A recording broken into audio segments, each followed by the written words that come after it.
Today on the Locked On Blues podcast, I'm going to be going through your mailbag questions. So it's going to be a little bit all over the place. Got a bunch of questions on Twitter from you guys, so I'm going to be answering all of those, talking about potential trade targets, who might make the opening night roster for the St. Louis Blues, all that good stuff and more. Fun episode. Make sure you stay tuned.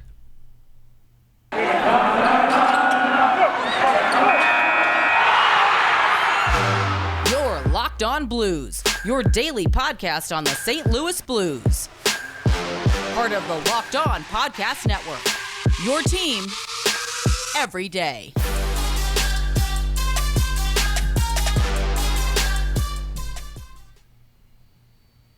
Ladies and gentlemen, welcome back to the Locked On Blues podcast, part of the Locked On Podcast Network, and your number one source for daily Blues content. As always, I'm your host, Josh Hyman. Got a busy episode for you today. Got a couple mailbag questions to sort through. Not sure if I'll get to all of them. Just depends on how long some of the ones I got take. So if you don't hear a question on today's episode, I'll probably get to it either tomorrow or Monday, depending on, whatever news breaks, all that fun stuff. Before I get into the questions, I wanted to thank anyone and everyone out there who makes Locked On Blues your first listen, makes us part of your daily routine. I appreciate it. The numbers have been doing really well lately. There's been a lot of support, which is great. With the off season, it's a little bit harder to put these episodes out and stuff. Harder to find content. So the feedback and the support is very greatly appreciated. It makes me want to sit down here and record for you guys every single day. It means a lot. Anyways, without further ado, let's get into the first question.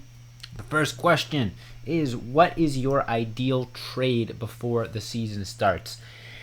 I think that depends on how realistic we're looking. Obviously, my ideal trade is prospects and picks for a number one defenseman. I think that that's the biggest thing for the St. Louis Blues. If they wanted to really take themselves over the top and become a really super competitive team next year, they would need someone on that left side alongside Colton Parayko to really shore up that pairing, because Colton Parayko, with a solid defender, as we've seen with Jay Bouwmeester, as we've seen when Scandella was playing well, can be a really, really good defender. So if the Blues were to, have some magical ability to go out and acquire a number one left-handed defenseman, which very hard to come by, don't grow on trees. There's not a lot of them in the league, much less available for trade. So again, realistic, not at all. Would that be a trade that would, send me jumping and celebrating? Absolutely. If you're talking about a realistic trade, I'm not too sure. I mean, I feel like the roster is pretty set as of right now. I think that, not to say that there's no holes on the roster, but in terms of NHL caliber players, I don't think that there's a spot to fill. The only trade that I could really see making sense would be a hockey trade, a roster player for a roster player. And if that were the case, I think that they have a bit of a logjam with their undersized defensemen, with Torrey Krug and Scott Perunovich.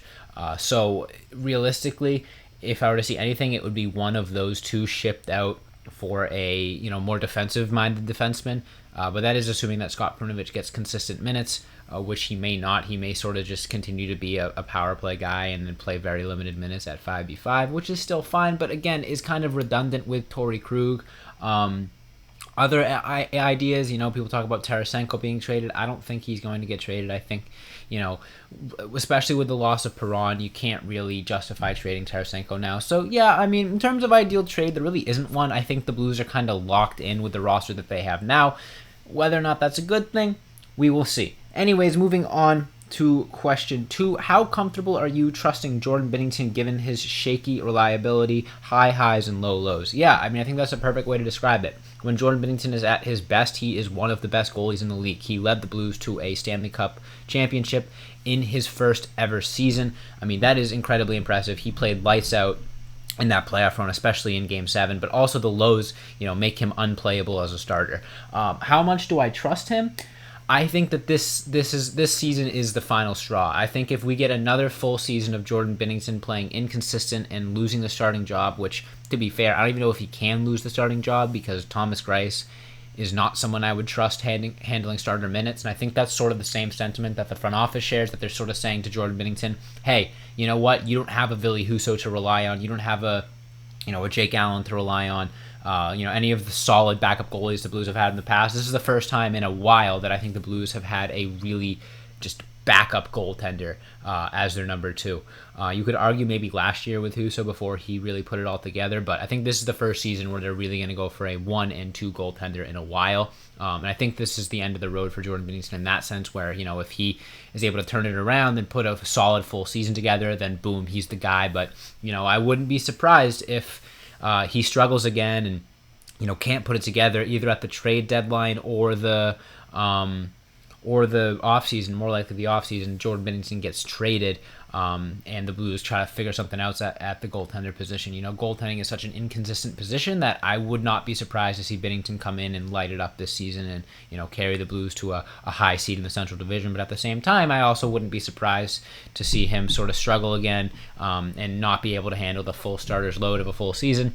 And then the Blues are going to have a big question mark at the goaltending position. So it's definitely something that I think I'm going to be monitoring, month by month of the regular season. If Jordan Binnington, comes out on fire and plays that way through the whole season, then we have a totally different conversation on our hands. So my confidence with Jordan Binnington, I think it's high based on the way that he played in the playoffs before he was injured. I think it's the best he's looked since that Stanley Cup run, and that is very encouraging. It shows that he still has that capability in him, especially on a big stage like the playoffs where he struggled so much. After that Cup run, he was like 0-9 in 9 straight games, and he really put it together and was playing great hockey. So my confidence in him is pretty high. Anyways, before we get into this second segment where I'm going to be answering more of your questions, I want to tell you guys about today's sponsor, and that is BetOnline. BetOnline.net is the fastest and easiest way to check in on all your betting needs. You can find all your favorite sports and events at the #1 online source for odds, lines, and games. Find reviews and news of every single league, including Major League Baseball, NFL, NBA, NHL, combat sports, esports, even golf.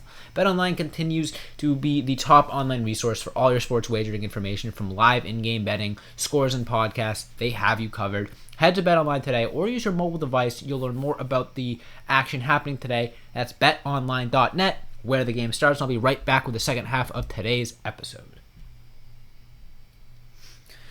All right, so it's definitely looking like I might not get through every single question today. I'm going to try my best, but, if not, hey, more material for another episode. Next question comes about a prospect, and that is, will we see Bolduc this upcoming season in St. Louis?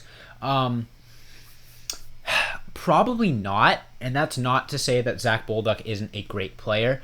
Unless Bolduc comes in and really impresses in camp and earns a top 6 spot, the only role that he would likely have on the team is in the bottom 6. And the bottom 6 already has a lot of depth and a lot of competitiveness. And with the way that bottom 6 is structured, I don't see a guy like Zach Bolduc fitting in. I think he's more of a second-line player or a third-line player on a scoring line. And the third line isn't looking like it's going to be much of a scoring line this upcoming season. It's going to be, the third and fourth lines I think are going to be more defensive-oriented. And Bolduc's a fine defensive player, but I think he would be better served getting top-line minutes in the minors, and continuing to produce and get to a point where he can come in and just play on your second line right away, or play on your power play right away. That's not to say that he couldn't come into camp and impress and earn that spot and earn a spot in the middle 6 and on the power play. But if it comes down to maybe he's more skilled than some of the guys are going to have on that fourth line or that third line, but I don't think he would be utilized properly just because of the way that the team is structured.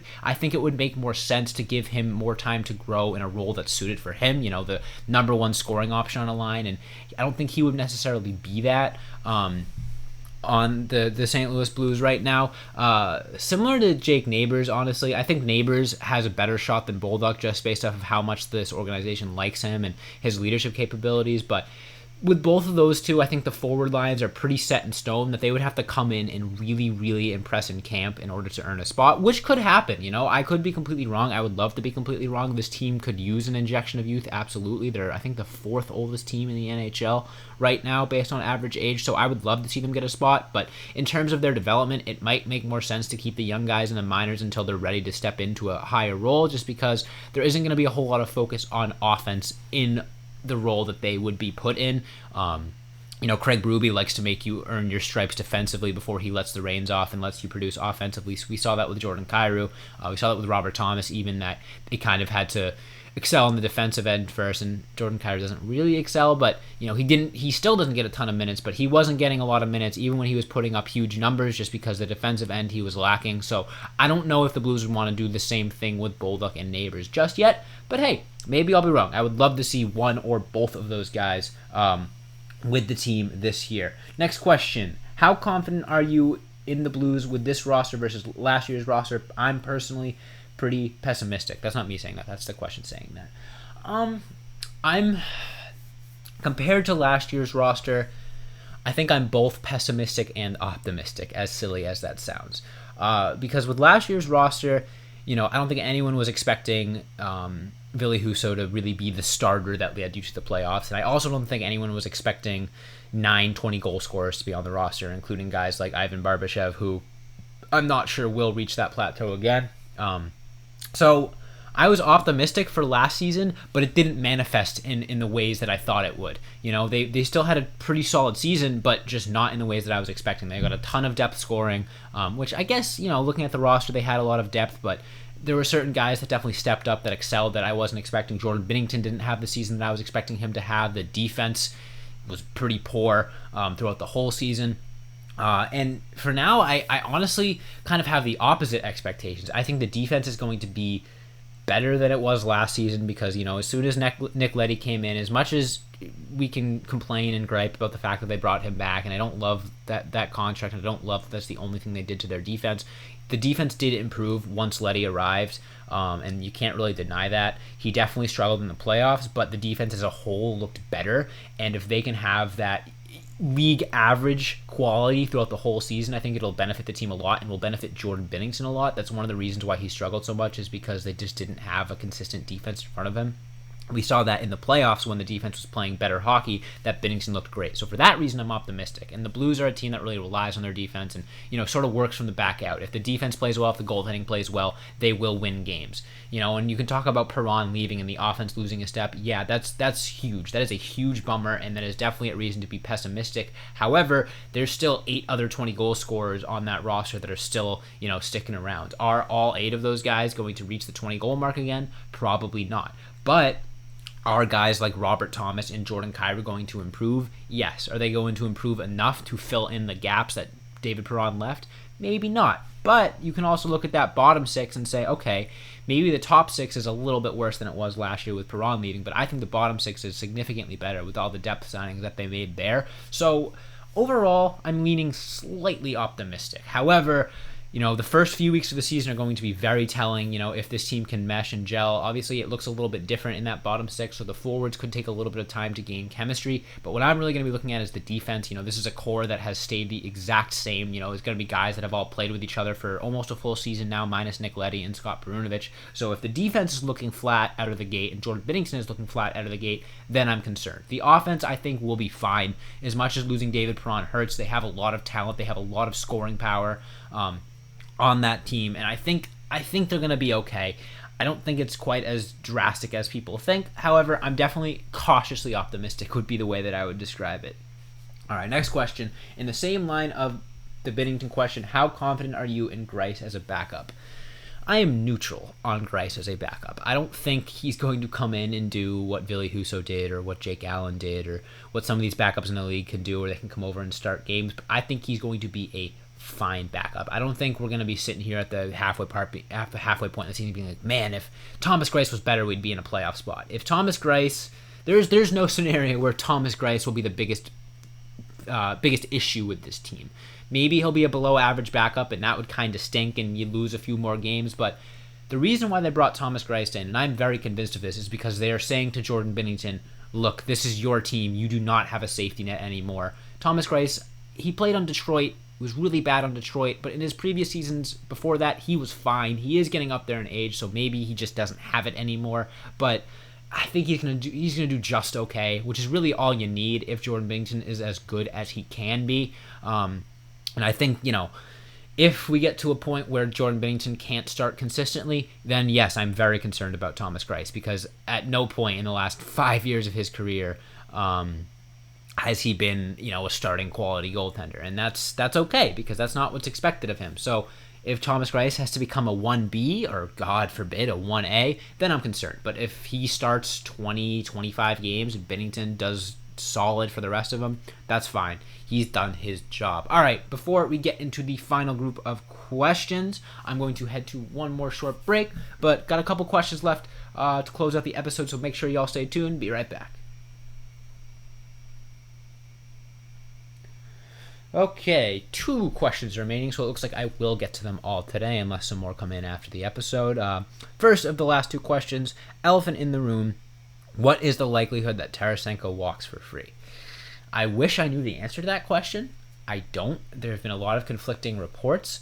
If I had to put money on it, if you said, hey, you got $100, he stays or he leaves, gun to my head, I would say he leaves.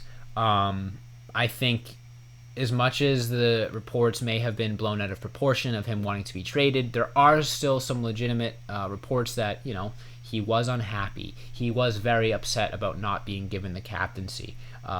He is upset about his playing time sometimes. He wants to get more power play time, etc., etc. There have been a lot of reports of Tarasenko being not thrilled about his role with the Blues. However, there are also a lot of reports directly from Vladimir Tarasenko about how much he loves the city of St. Louis, how much he loves to raise his family here, how much he loves the fans and appreciates the fans and everything that the team has done for him. So it's not all bad with Vladimir Tarasenko. He hasn't had a ton of press recently in a positive manner, but that's kind of to be understood. It makes sense that they're kind of keeping it hush-hush. I think it really depends on the legitimacy of his trade request and the fact that I think it was Cervelli tweeted out a few weeks ago that request is still open and valid, but the Blues won't trade him. I think if the Blues aren't trading him because they just need his scoring, that would be very disappointing, and they say, oh yeah, we'd rather let him walk at the end of this year because we're going to run it back one more season, and then the Blues get bounced in the second round again or don't make the playoffs and then he walks, then that's very frustrating. But if he comes in and puts up 45 goals, Blues make it to the Western Conference Finals, or at least just put on a solid playoff performance, and then he walks, it's a tough pill to swallow, but it's not as bad. Or, best case scenario, he loves it here, he wants to come back after this season, signs a big, long extension, great. But I would lean towards him leaving at the end of the season for free. That doesn't mean that if the Blues aren't, a middling team by the trade deadline, they wouldn't trade him. I mean, we saw that with Paul Stastny. It kind of came out of nowhere. The Blues were just okay at the deadline, and they traded one of their better players in Paul Stastny because he was on an expiring deal. So that's honestly, I think, more likely than him leaving if they're mediocre. Like, if the Blues aren't in a contending spot at the trade deadline, around the trade deadline, I would expect Vladimir Tarasenko to be on the trade block if all the reports are true, if he doesn't want to come back. If he wants to come back, which Doug Armstrong knows what his status is. Doug Armstrong knows whether or not Tarasenko is considering coming back next season. So it really just depends on that. It's going to be one of the main topics throughout the season for sure, and especially as the trade deadline comes up. All right. Last and final question.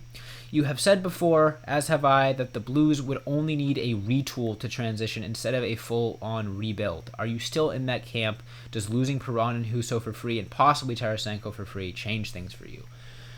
Look, I think the most important part of any successful hockey team is a core. And do the Blues have a good core right now?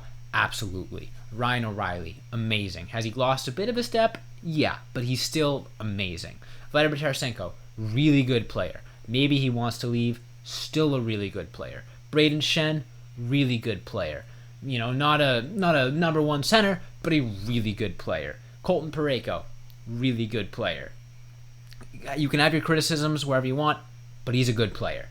Justin Falk, great player. Torrey Krug, great player. They have a lot of good players on this roster.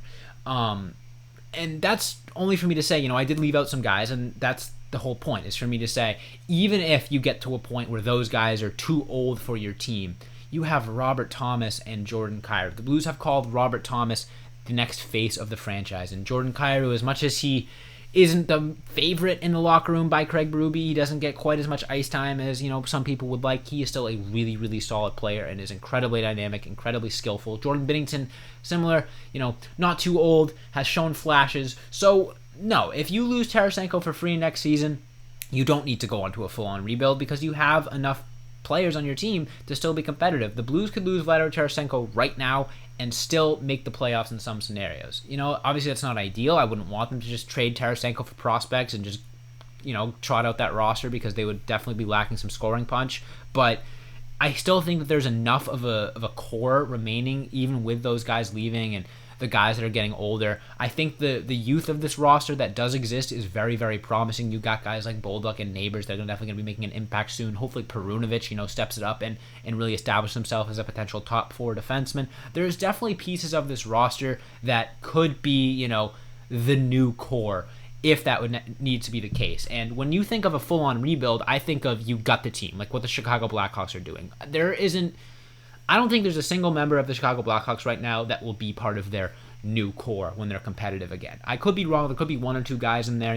Seth Jones is locked up there forever, so yeah, maybe he'll be part of the new core. But when I think of a full-on rebuild, I think of, okay, this team is going to look completely and utterly different next time we're competitive. The Blues don't need to do that, because let's say, worst case scenario, Tarasenko leaves, O'Reilly hits a steep decline, Colton Parayko hits a steep decline, whatever. You still have the ability to say, okay, we can still contend again with Robert Thomas and Jordan Kyrou being our best players. We can still contend again with Scott Perunovic, being one of our defensive anchors, etc., etc. So a retool is definitely something that I'll be leaning towards. I don't think they need to retool. I honestly still think they're just like one piece away from taking them to that next level. They were a lot closer to beating the Colorado Avalanche than people think. I think if Jordan Binnington is healthy, that's a heck of a series. I think the Blues weren't the better team by any means, but you don't always have to be the better team to win a series, and you don't always have to be the best team to win a Stanley Cup. So I think they're going to be okay.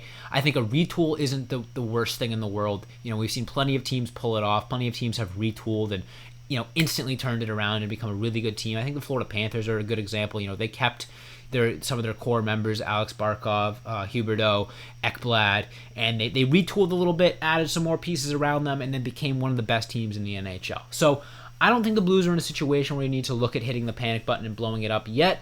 And I don't think they're going to be there anytime soon, unless they want to be, unless they want to say, let's trade the farm, let's get rid of everyone, and let's have a new core. So I think they're going to be okay.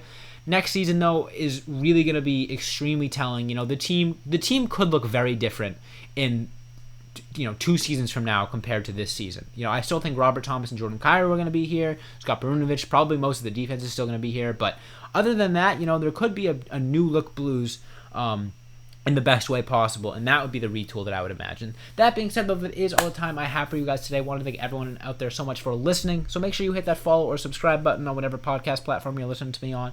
Hit the subscribe button on YouTube and the notification bell. That way, whenever a new video goes live, you'll be the first to know. Follow Locked On Blues on Instagram, Twitter, Facebook, and TikTok at Locked On Blues. You can follow me on Twitter at Josh Hyman NHL. Thank you all so much for listening, and as always, let's go Blues.